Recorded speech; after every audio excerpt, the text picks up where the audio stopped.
fizeram de louca, aquela que é mãe de todos os males.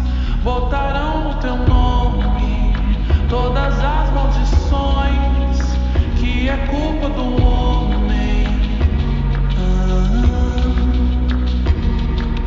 Não sou costela de Adão, não. Eu sou filha de Lilith. Eu sou filha de Lilith.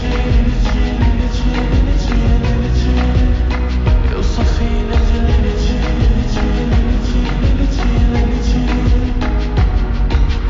Ouve o meu uivar, sente o meu pesar. A minha força está no luar. Eu energizo os meus cristais, as minhas águas, meus metais, os meus incensos limpam tudo ao meu redor.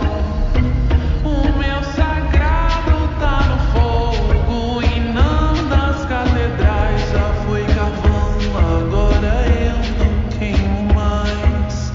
Me fizeram de bruxa, me fizeram de louca, aquela que é mãe de todos os males.